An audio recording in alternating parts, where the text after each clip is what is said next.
Welcome to our YouTube channel diploma mechanical e learning. आज हम solve करने वाले हैं समर 2018 का आईसी इंजन का न्यूमेरिकल। आप लोगों को पता ही होगा कि हम जीटीयू के जो प्रीवियस ईयर के जो पेपर है उनमें टॉपिक वाइज जो भी न्यूमेरिकल है वो हम सॉल्व कर रहे हैं। अभी जो सीरीज चल रही है उसके अंदर हमने आईसी इंजन के न्यूमेरिकल सॉल्व करना स्टार्ट किया है। ऑलरेडी हमने 4 न्यूमेरिकल अपलोड कर दिया है, ये हमारा 5th वन है। और हमने इक्वेशन, ठीक है, कि भाई कब कौन सा इक्वेशन यूज़ करना है उसका भी एक वीडियो अपलोड किया हुआ है। तो टोटल 5 वीडियोज़ हो गए, 5 वीडियोज़ है। वो सारे वीडियो आपको अगर देखने हैं तो प्लेलिस्ट में चले जाइए, अदरवाइज ऊपर आई बटन में थर्मल इंजीनियरिंग 2 TE2 का प्लेलिस्ट होगा, वहाँ पे आप क्लिक करिए तब भी आपको वहाँ से सारे न्यूमेरिकल मिल जाएंगे। इसके अलावा हमने ईसीसी और DME, design of machine element, ठीक है, उसके भी न्यूमेरिकल सॉल्व किए हुए। और आगे भी हम इसी तरह से टॉपिक वाइज, ठीक है, आपके पेपर में से जो भी न्यूमेरिकल होंगे वो हम सॉल्व करने वाले। अभी तक आपने हमारी चैनल सब्सक्राइब नहीं किया तो सब्सक्राइब कर दीजिएगा, ताकि ऐसे ही जो वीडियो आने वाले हैं उसकी आपको नोटिफिकेशन मिलती है। और ये जो वीडियो है आपके दोस्त के साथ ज़रूर से शेयर करिएगा, ताकि उनका भी जो प्रिपरेशन है वो अच्छे से हो। बात करते हैं हम ये एग्जाम्पल की। सो 2 स्ट्रोक आईसी इंजन, ठीक है। सबसे पहले ये चीज़ आपको देखने की 2 स्ट्रोक है कि 4 स्ट्रोक। तो यहाँ पे गिवन डेटा में 2 stroke engine, brake load that is 300 newton. Brake load यहाँ पे 300 newton, brake drum diameter that is 100 centimetre. उसको हमें मीटर में कन्वर्ट करना पड़ेगा। पता है आपको centimetre to metre, 100/100, it is 1 metre. यहाँ पे सिंपली 1 मीटर। आरपी में आपको दिया हुआ है 2000 आरपीएम। फ्रिक्शन पावर, ठीक है, ये जो चीज़ है आपको यहाँ पे हमने जो प्रीवियस न्यूमेरिकल किए थे उसमें कहीं भी ये इस तरह का डेटा नहीं दिया था। तो ये फर्स्ट टाइप का है, फर्स्ट टाइप इस तरह का न्यूमेरिकल आया है, बहुत ही ईजी है। सिर्फ आपको एक चीज़ ध्यान रखनी है। पहले तो 4 किलो वॉट है, ठीक है, तो उसको हम किलो वॉट है तो वॉट में कन्वर्ट कर देते, या तो फिर ऐसे ही रहेंगे। जब हम डेटा में जब न्यूमेरिकल गिनेंगे तब उसको कन्वर्ट कर देंगे। Total time that is 3 minute, ठीक है। आपको ये बहुत इंपॉर्टेंट है, यहाँ पे आपको फोकस करना है। फ्यूल कंजप्शन 0.5 kg, ठीक है, यहाँ पे आप देख सकते हो। Time 3 minute, fuel consumption 0.5 kg, cooling water requirement that is 21 kg। ये सब क्या है, जैसे मैं न्यूमेरिकल सॉल्व करवाऊंगा तब मैं आपको बताता रहूँगा। Increase in cooling water temperature that is 600 degree. यहाँ पे मेंशन है। Value of fuel that is calorific value 44,000। हमें क्या फाइंड करना है, mechanical efficiency, indicated thermal efficiency and heat carried away by the cooling water. ये जो थर्ड वाला है वो आपके लिए नया है। बाकी ये दो चीज़ें, mechanical efficiency and indicated thermal efficiency, वो आपने ऑलरेडी प्रीवियस न्यूमेरिकल में सॉल्व किया हुआ है, ठीक है। तो आपको पता है कि मुझे अगर मैकेनिकल एफिशिएंसी फाइंड करनी है तो मैकेनिकल एफिशिएंसी का इक्वेशन क्या है, brake power upon indicated power. तो उसके लिए पहले मुझे ब्रेक पावर और इंडिकेटेड पावर निकालना पड़ेगा। तो सबसे पहले मैं निकाल देता हूँ ब्रेक पावर। Okay,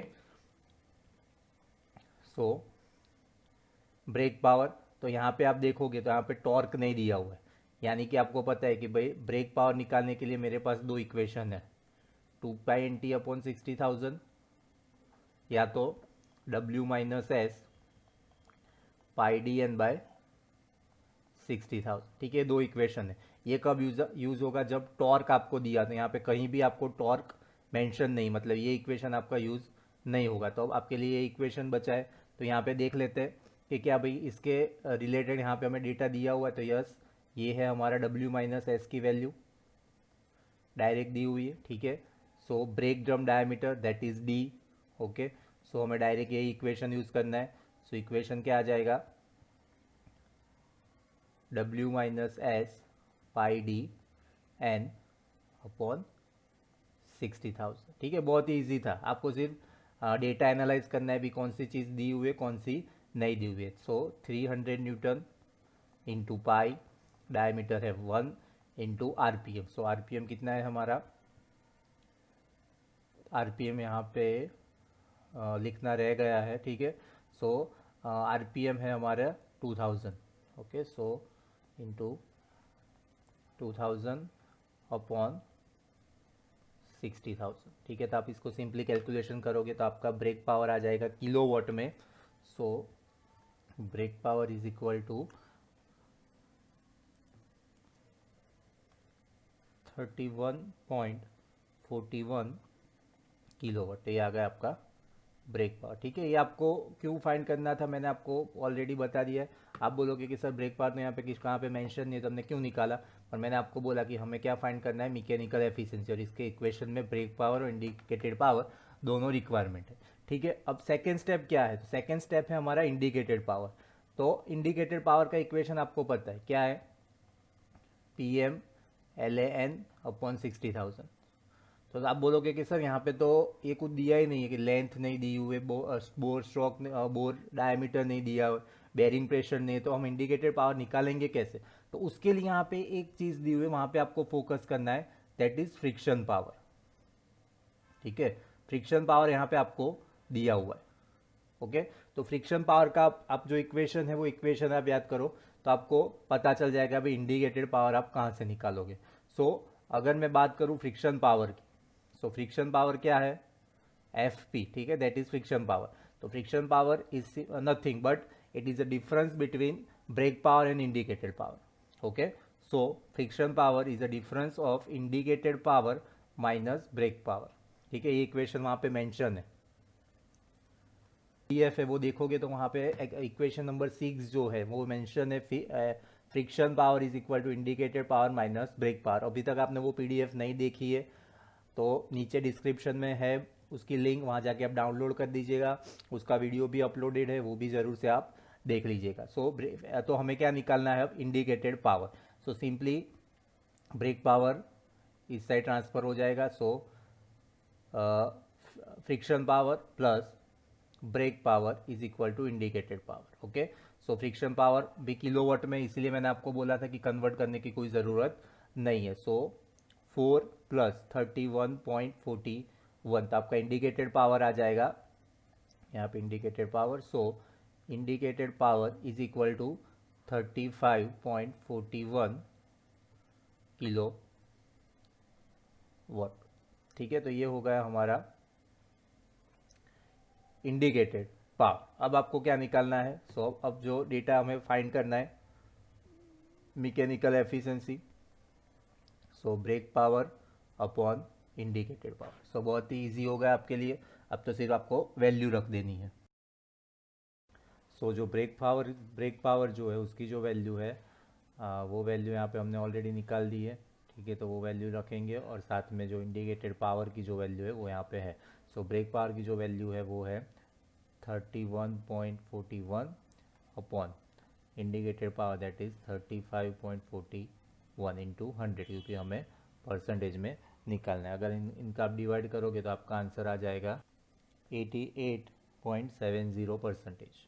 okay, 88.70%। तो आपको यहाँ पे जो भी गिवन डेटा था, क्वेश्चन था कि भी मैकेनिकल एफिशिएंसी आपको फाइंड करनी थी, तो ये हो गया आपका आंसर नंबर 1। तो सिंपली यहाँ पे हम लिख देते हैं आंसर नंबर 1। ओके, अब यहाँ पे आप देखोगे तो आपको क्या फाइंड करना है, इंडिकेटेड थर्मल एफिशिएंसी। ठीक है, तो वो आपको ऑलरेडी पता है इक्वेशन कौन सा है। सो इंडिकेटेड थर्मल एफिशिएंसी, सो जो इक्वेशन है, ठीक है, वो क्या है, indicated power upon MF into CV। ठीक है, ये कब यूज़ होगा, ये जो इक्वेशन है वो इक्वेशन कब यूज़ होगा, जब MF, यहाँ पे अगर आपको याद हो तो वहाँ पे मेंशन था कि वेर, ठीक है, ये आपके लिए ये समझने के लिए, MF इन kg पर सेकेंड। ठीक है, जो उसका यूनिट वो होना चाहिए किलोग्राम पर सेकेंड। तो यहाँ पे आप देखो तो आपको यहाँ पे डायरेक्ट कोई यूनिट नहीं दिया, मतलब यहाँ पे आप देखो कि ट्रायल टाइम कितना है, 3 मिनट। मतलब ये जो मैंने जो ट्रायल किया जो ऑब्जर्वेशन के लिए, उसका टाइम कितना था, 3 मिनट। और 3 मिनट के दौरान हमारा जो फ्यूल यूज़ हुआ, ठीक है, यहाँ पे लिखा हुआ फ्यूल कंजप्शन 0.5 kg। मतलब हमें क्या करना पड़ेगा, उसको कन्वर्ट करना पड़ेगा kg पर सेकेंड में या kg पर मिनट में। ओके, तो कैसे निकालेंगे, सो कितना यूज़ हुआ, 0.5 डिवाइड बाई 3, तो आपका जो आंसर है वो आ जाएगा 0.17 kg पर मिनट, और आपको पता है कि अगर kg पर मिनट में है तो आपको उसको कैसे कन्वर्ट करना है। सो उसका इक्वेशन ऑलरेडी आपको पता होगा। सो IP into 3600 upon MF into CV into 60। Okay, ये क्यों किया? क्योंकि हमें कन्वर्ट करना था उसको kg पर सेकेंड में। ठीक है, तो आप अब आपको क्या करना है, सिंपली इसकी वैल्यू यहाँ पे आपको रख देनी है। आपको कंफ्यूज होने की ज़रूरत नहीं है। मैं यहाँ पे आपको एक जो सिस्टम है वो दिखा देता हूँ कि kg पर सेकेंड हो तो कौन सा इक्वेशन यूज़ करना है, kg पर मीटर हो तब कौन सा, और kg पर आवर हो तब आपको कौन सा इक्वेशन डायरेक्ट आप यूज़ कर सकते हो। ठीक है, तो यहाँ पे मैं मेंशन कर देता हूँ। सो एक काम करते हैं, पहले यहाँ पे जो वैल्यूज़ है वो वैल्यू रख देते हैं। सो इंडिकेटेड पावर, ठीक है, इंडिकेटेड पावर कितना है 35.41। सो इंटू 3600 अपॉन MF, ठीक है, तो हम क्या लिखेंगे 0.17 या अप्रोक्सीमेट 0.16 भी लिख सकते हैं। ठीक है, CV that is calorific value जो कि आपको ऑलरेडी मेंशन होगा 44,000। ठीक है, तो यहाँ पे आपको सिंपली उसकी वैल्यू रख देनी है इंटू 60। अब मैं जो बात कर रहा था अभी आपको किस तरह से कब कौन सा इक्वेशन यूज़ करना है वो आप देख लीजिएगा। मैंने यहाँ आपकी सिंप्लिसिटी के लिए यहाँ पे कब कौन सा इक्वेशन यूज़ करना है वो यहाँ पे मैंने मेंशन किया हुआ है। ठीक है, सो जब kg पर सेकेंड में हो तब IP upon MF into CV, kg per hour में हो तो यहाँ पे क्या आ जाएगा ऊपर 3600, और kg पर मिनट में है जो कि अभी दिया हुआ है तो उसके लिए आ जाएगा IP into 3600 upon MF into CV into 60। ठीक है, तो अब आपके लिए दिमाग में कोई कन्फ्यूज़न नहीं होगा। सो इसका हम आंसर लाएंगे तो आपका आंसर आ जाएगा 0.3017, और उसको हम परसेंटेज में निकाल देंगे तो उसका आंसर जाएगा 13.17%। तो ये आ गया हमारा इंडिकेटेड थर्मल एफिशिएंसी। अब आपको जो नेक्स्ट निकालना है वो है third point, that is heat carried away by cooling water. ठीक है, तो उसके लिए भी यहाँ पे आप देखो, सो यहाँ पे मेंशन है कि cooling water temperature and cooling water required, कितना रिक्वायर्ड है 21 kg। तो उसको भी आपको इसी तरह से कन्वर्ट करना पड़ेगा। ठीक है, सो सबसे पहले तो जो इक्वेशन है, कौन सा इक्वेशन हम यूज़ करेंगे वो आप एक बार देख लीजिए। उसका इक्वेशन वहाँ पे PDF में मेंशन नहीं है। So Q is equal to mCp delta T। ठीक है, ये जो इक्वेशन है आपने थर्मोडाइनेमिक सब्जेक्ट के अंदर ऑलरेडी देख लिया था। ठीक है, तो यहाँ पे बात होगी M मास। ठीक है, तो कौन सा मास है, mass of water, Cp specific heat, और डेल्टा T यानी चेंज इन टेम्परेचर। ठीक है, तो यहाँ पे आप देखोगे कि मास ऑफ वाटर जो है वो भी यहाँ पे आपको 21 kg 3 मिनट के लिए दिया हुआ। ठीक है, तो आपको भी उसको कन्वर्ट करना पड़ेगा kg पर सेकेंड के अंदर। सो हम क्या करेंगे, सो यहीं पे डायरेक्ट दे लेते 21 डिवाइड बाय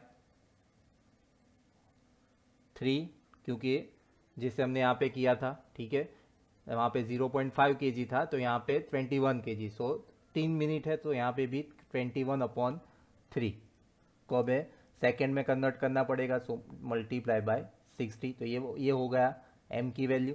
अब जो स्पेसिफिक हीट है, ठीक है, उसकी वैल्यू आपको पता होनी चाहिए।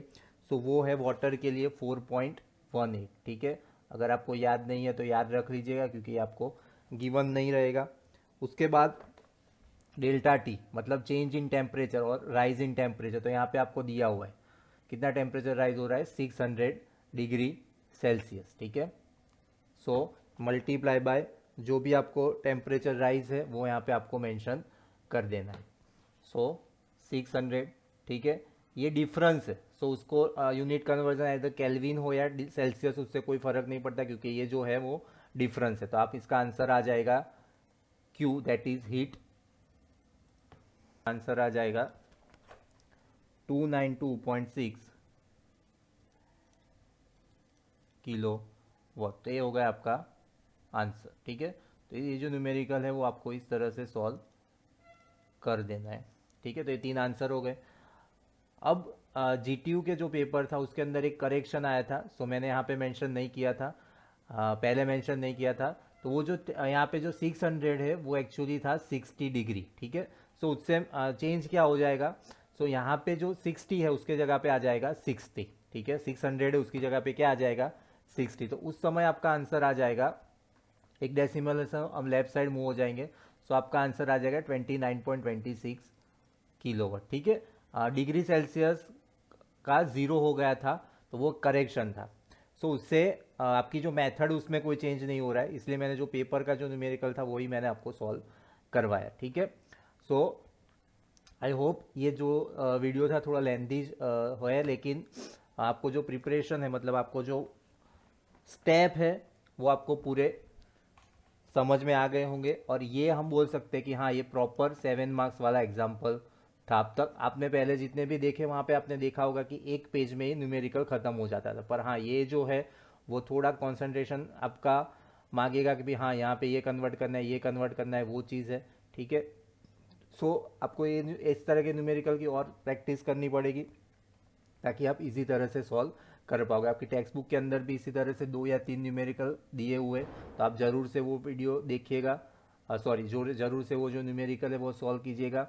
अगर ये वीडियो आपको पसंद आया तो ज़रूर से लाइक कीजिएगा, अपने फ्रेंड के साथ भी शेयर कीजिएगा, और हमारी चैनल ज़रूर से आप सब्सक्राइब करिएगा। मिलते हैं अगले वीडियो में इसी तरह से किसी और जीटीयू पेपर का हम न्यूमेरिकल सॉल्व करेंगे। Thank you for watching video.